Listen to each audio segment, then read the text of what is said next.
कितनी सुहावन सुंदर सूरत, ये भोले बाबा की क्या बात है। दिखाना भोले बाबा का चेहरा। हाँ ये वाला कि कितनी सुहावन सुंदर सूरत, मनोहर मंगल मूरत हो।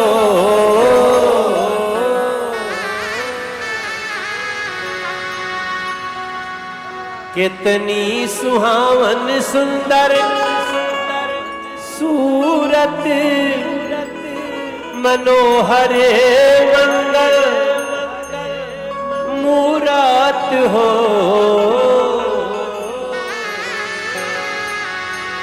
ए भोले बाबा, ए भोले बाबा, ए भोले बाबा ए करे ताराहल आ जरूरत मूरत खूब सूरत।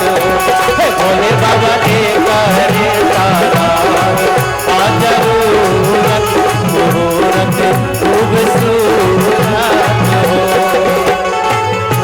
कितनी सुहावन सुंदर सूरत, मनोहर मंगल मूरत, मनोहर मंगल मूरत हो।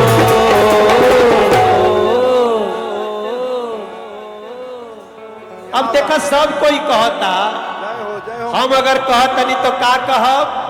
ए बाबा जी, ए बाबा जी, ए बाबा जी ए करे ताराहल आ जरूरत मूरत खूब सूरत। ए बाबा जी ए करे ताराहल आ जरूरत मूरत खूब सूरत। अरे असही केसरिया लहरावत रहिहा, कांवर लेके आवत रही हो।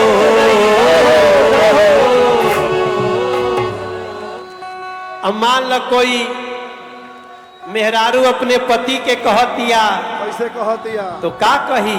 कैसे कही? कि ये राजा जी, ए राजा जी, ए राजा जी ए करे ताराहल आ जरूरत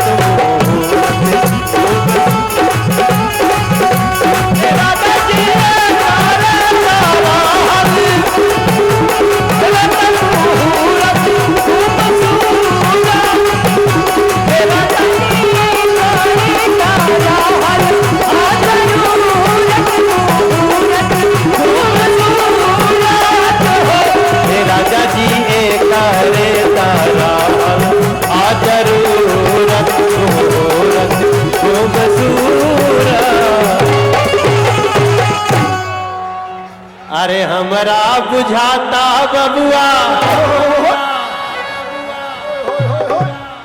जो कावड़ लेके जाता थे ओकरे बारे में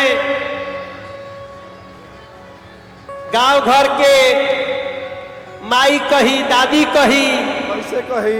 कि हमरा बुझाता बबुआ अरे जीएम होई है ना ना ना ना ना ना डीएम होई है हो।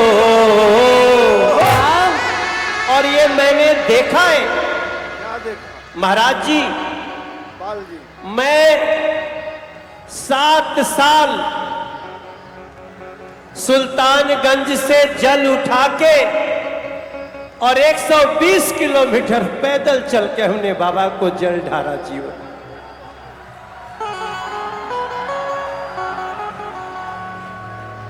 और हर कदम थोड़ा सा वो बात सोच के ना थोड़ा हम इमोशनल हो सकीला। जब हम लोग जाते थे, हम लोग का 20-25